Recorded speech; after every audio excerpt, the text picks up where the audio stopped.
ആഴം വചനവിചിന്തനത്തിൻ്റെ പുതിയൊരു എപ്പിസോഡിലേക്ക് എവർക്കും ഹൃദ്യമായ സ്വാഗതം. സ്ലീവാക്കാലം 3-ാം ഞായറിലേക്ക് നാം പ്രവേശിക്കുകയാണ്. കർത്താവിൻ്റെ കരുതലും സ്നേഹവും മനസ്സിലാക്കാതെ പോയ ഇസ്രായേൽ ജനത്തിൻ്റെ പാപകരമായ അവസ്ഥയാണ് ഇന്നത്തെ 1-ാം വായനയായ നിയമാവർത്തന പുസ്തകം 9-ാം അധ്യായം 13 മുതൽ 24 വരെയുള്ള വചനങ്ങൾ. ദൈവത്തെക്കുറിച്ച് ഓർക്കാതെ ഈ ലോകത്തിൻ്റെ താല്പര്യങ്ങളിൽ മാത്രം ഒഴുകുന്നവർക്കുള്ള മുന്നറിയിപ്പുകൾ കൂടിയാണിത്. ജനത്തിൻ്റെ കൊള്ളരുതായ്മകൾക്ക് നടുവിലും ദൈവ തിരുമുൻപിൽ കരമുയർത്തുന്ന മോശയെ നിയമാവർത്തന പുസ്തകം അവതരിപ്പിക്കുമ്പോൾ ദൈവത്തിൻ്റെ കാരുണ്യം കൊണ്ടും അഭിവൃദ്ധിപ്പെട്ടിട്ടും ദൈവത്തെ മറന്ന ദൈവജനത്തെ നമ്മെ ഓരോരുത്തരെയും ദൈവം നശിപ്പിക്കാത്തത് മോശയെപ്പോലെ ആരൊക്കെയോ ദൈവ തിരുമുൻപിൽ നമുക്ക് വേണ്ടി കരമുയർത്തുന്നത് കൊണ്ടാണ്. 9-ാം അധ്യായം 24-ാം തിരുവചനം തിരിച്ചു വരാൻ മോശ നമുക്ക് നൽകുന്ന മുന്നറിയിപ്പാണ്. ഞാൻ നിങ്ങളെ അറിയാൻ തുടങ്ങിയത് മുതൽ നിങ്ങൾ കർത്താവിനെ അനുസരിക്കാത്ത ധിക്കാരികളാണ്. ഇന്നത്തെ 2-ാം വായന ശാശ്വത അഭയശിലയായ ദൈവത്തെക്കുറിച്ചുള്ള വെളിപ്പെടുത്തലാണ്. യെശയ്യാ പ്രവചനം 26-ാം അധ്യായം 3-ാം വചനത്തിൽ ഇപ്രകാരം നാം കാണുന്നു: അങ്ങിൽ ഹൃദയം ഉറപ്പിച്ചിരിക്കുന്നവനെ അങ്ങ് സമാധാനത്തിൻ്റെ തികവിൽ സംരക്ഷിക്കുന്നു. വീഴ്ചകളിൽ നിന്നും പാഠം ഉൾക്കൊണ്ടുകൊണ്ട് കർത്താവിൻ്റെ ജനമായി തുടരുന്നവർക്കും ഹൃദയാഭിലാഷത്തോടുകൂടി അവിടുത്തെ തേടുന്നവർക്കും ദൈവമൊരുക്കുന്ന സംരക്ഷണത്തിൻ്റെ പ്രഘോഷണമാണ് ഈ 2-ാം വായനയിലൂടെ സഭ നമ്മുടെ മുൻപിൽ അവതരിപ്പിക്കുന്നത്. ഒന്നിനെക്കുറിച്ചും ആകുലപ്പെടാതെ പ്രാർത്ഥനയിലൂടെയും അപേക്ഷയിലൂടെയും യാചനകൾ ദൈവസന്നിധിയിൽ അർപ്പിച്ച് സന്തോഷത്തോടെ ഈ ലോകത്തിൽ തുടരാനുള്ള ആഹ്വാനമാണ് ഇന്നത്തെ 3-ാം വായനയായ ഫിലിപ്പിയർക്കുള്ള ലേഖനം. 4-ാം അധ്യായം 4 മുതൽ 9 വരെയുള്ള വചനങ്ങളിലൂടെ ശ്ലീഹ നമുക്ക് നൽകുന്നത്. അങ്ങനെ ദൈവത്തിൽ ആശ്രയിച്ച് മുന്നേറുമ്പോൾ സന്തോഷം നിറഞ്ഞ നന്മ നിറഞ്ഞൊരു ജീവിതം ഈ ഭൂമിയിൽ നമുക്ക് സ്വന്തമാകുമെന്നുള്ള അറിയിപ്പുകളാണ് ഇന്നത്തെ ആദ്യ 3 വായനകളിലൂടെ സഭ നമ്മെ ഓർമ്മിപ്പിക്കുന്നത്. ദൈവത്തിൽ ഹൃദയം ഉറപ്പിച്ച് പ്രാർത്ഥനാപൂർവം ഈശോയെ പിന്തുടരുന്ന കാനാൻകാരിയുടെ വിശ്വാസത്തെ പ്രകീർത്തിച്ച് അവളുടെ മകളെ പിശാച് ബാധയിൽ നിന്നും സുഖപ്പെടുത്തുന്ന സുശേഷ ഭാഗമാണ് ഇന്നത്തെ 4-ാമത്തെ വായന. ഈശോ തൻ്റെ ജെറുസലേമിലേക്കുള്ള യാത്രയ്ക്കിടയിൽ വിജാതിയരുടെ പട്ടണങ്ങളായ ടയർ, സീദോൻ എന്നീ പ്രദേശങ്ങളിലൂടെ കടന്നു പോവുകയാണ്. ഒരു യഹൂദനെ സംബന്ധിച്ചിടത്തോളം ടയർ, സീദോൻ എന്നീ പ്രദേശങ്ങളിലൂടെ നടക്കുക എന്നത് ചിന്തിക്കാൻ പോലും പറ്റില്ല. യഹൂദരുടെ പരമ്പരാഗതമായുള്ള ശത്രുക്കളാണ് കാനാൻകാർ. അവർ തമ്മിൽ യാതൊരു സമ്പർക്കവും ഉണ്ടായിരുന്നില്ല. എന്നാൽ വളരെ പ്രത്യേകതകളോടുകൂടി ഈശോ തൻ്റെ യാത്രയിൽ ഈ വിജാതീയ സ്ഥലങ്ങൾ കൂടെ ഉൾപ്പെടുത്തുകയാണ്. ദൈവം തൻ്റെ രക്ഷാകര പദ്ധതിയുടെ നിർവഹണത്തിനായി പ്രത്യേകം തിരഞ്ഞെടുത്തവരായിരുന്നു യഹൂദർ. ഈ തിരഞ്ഞെടുപ്പാണ് അവരെ വിജാതിയരിൽ നിന്നും വ്യത്യസ്തരാക്കിയിരുന്നത്. തിരഞ്ഞെടുക്കപ്പെട്ടവർ എന്ന നിലയിൽ അവർ സമൂഹത്തിൽ നേടിയിരുന്ന മേൽക്കോയ്മ പിന്നീട് അവരെ അഹന്തയിലേക്കും അഹങ്കാരത്തിലേക്കും നയിച്ചു.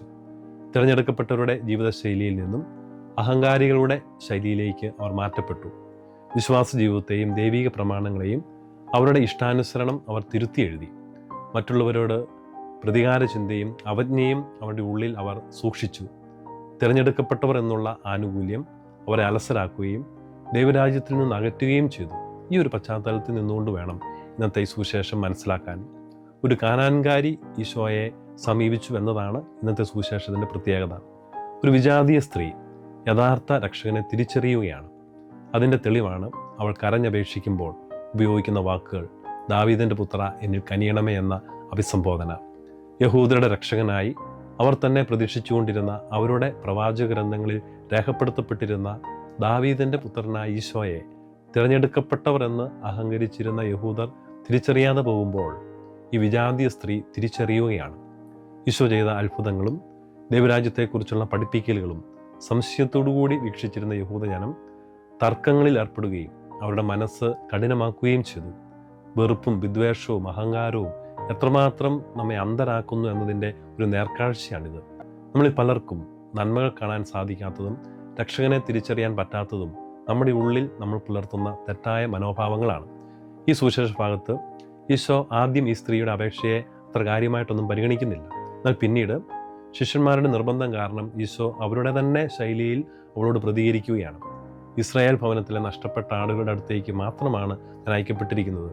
മക്കളുടെ അപ്പമെടുത്ത് നായ്ക്കൾക്ക് എറിഞ്ഞു കൊടുക്കുന്നത് ഉചിതമല്ല എന്നീ 2 വചനങ്ങൾ യഹൂദരുടെ അഹങ്കാരവും മറ്റുള്ളവരോടുള്ള അവരുടെ അവജ്ഞയും വെളിവാക്കുന്ന 2 പ്രസ്താവനകളാണ്. ഇത് അവരുടെ ശൈലിയിൽ നിന്നുകൊണ്ടാണ്, അവരുടെ വാക്കുകൾ തന്നെ ഉപയോഗിച്ച് ഈശോ സംസാരിക്കുന്നതാണ്. മുൻവിധികൾ കൊണ്ട് തന്നെ ഈശോ നശിപ്പിക്കുകയാണ്. യഹൂദൻ ഉള്ളിൽ സൂക്ഷിച്ചിരുന്ന ഈ മുൻവിധികളെ, ഈ കഠിന വാക്കുകളെ നിശ്ചയദാർഢ്യം കൊണ്ടും വിശ്വാസം കൊണ്ടും നേരിടുന്ന വിജാതീയ സ്ത്രീയെ ഈശോ യഥാർത്ഥ വിശ്വാസത്തിൻ്റെ മാതൃകയായി ഉയർത്തി കാണിക്കുന്നു. ചുറ്റും പ്രബലപ്പെടുന്ന തിന്മയുടെ ശക്തികളെ അതിജീവിച്ച് ഈശോയിലെത്താൻ പറ്റുക എന്നതാണ് യഥാർത്ഥ വിശ്വാസം. കാനാൻകാരി അതിജീവിക്കുന്നത് ഈ തിന്മയുടെ ശക്തികളെയാണ്. അതുകൊണ്ടാണ് വിശ്വാസ ജീവിതം നയിക്കുന്ന എല്ലാവർക്കും ഒരു മാതൃകയായി ഈ സ്ത്രീയെ ഈശോ ഉയർത്തി കാണിക്കുന്നത്. അചഞ്ചലമായ വിശ്വാസത്തിന് പല അത്ഭുതങ്ങളും പ്രവർത്തിക്കാനാകുമെന്ന് കാനാൻകാരിയിലൂടെ ഈശോ പഠിപ്പിക്കുകയാണ്. തിരഞ്ഞെടുക്കപ്പെട്ടവർ ഉള്ളിൽ സൂക്ഷിക്കുന്ന വെറുപ്പിനും വിദ്വേഷത്തിനും കർത്താവിൻ്റെ മുമ്പിൽ സ്ഥാനമില്ല എന്നതിൻ്റെ വെളിപ്പെടുത്തലും കൂടിയാണിത്. വെറുക്കപ്പെട്ടവളായി കരുതപ്പെട്ടിരുന്നവളെ ദൈവം മഹത്വമുള്ളവളാക്കി. തൻ്റെ വിശ്വാസ തീഷ്ണതയിലൂടെ അവൾ യഹൂദരേക്കാൾ മഹത്വമുള്ളവളായി തീർന്നു. തിരഞ്ഞെടുക്കപ്പെട്ടവർ എന്ന നിലയിൽ തുടർന്ന് യഥാർത്ഥ വിശ്വാസത്തിൽ വളർന്ന് വിജാതീയരെ വിശ്വാസത്തിലേക്ക് നയിക്കുന്നതിനായി വിളിക്കപ്പെട്ട യഹൂദർ ഇപ്പോൾ വിജാതീയരിൽ നിന്നും വിശ്വാസം പഠിക്കേണ്ടവർ എന്ന ഗതികേടിലേക്ക് എത്തിയിരിക്കുന്നു. മുൻപന്മാരിൽ പലരും പിമ്പന്മാരും പിമ്പന്മാരിൽ പലരും മുമ്പന്മാരുമാകുമെന്ന ഈശോയുടെ വചനത്തിന് ഇവിടെ പ്രസക്തി ഏറുകയാണ്. നമ്മിൽ പലരുടെയും അവസ്ഥ ഇതൊക്കെ തന്നെയല്ലേ? വിശ്വാസ വളർച്ചയുടെ വഴിയിൽ നാം എവിടെയാണെന്ന് നമുക്കും ഒരു പര്യാലോചന നടത്താം. വിശ്വാസ ജീവിതം നയിക്കുന്നവർ എന്ന അഹങ്കാരം പലപ്പോഴും നമ്മെയും അന്ധരാക്കുന്നുണ്ട്. അഹങ്കാരവും മറ്റുള്ളവരോടുള്ള അവജ്ഞയും വിശ്വാസ ജീവിതത്തിൽ നമ്മെ പുറകോട്ട് നയിക്കുന്നു. ദൈവസ്നേഹത്തിലും പരസ്നേഹത്തിലും അധിഷ്ഠിതമായ വിശ്വാസത്തിൻ്റെ ശൈലികളെ നമുക്കും പിന്തുടരാം.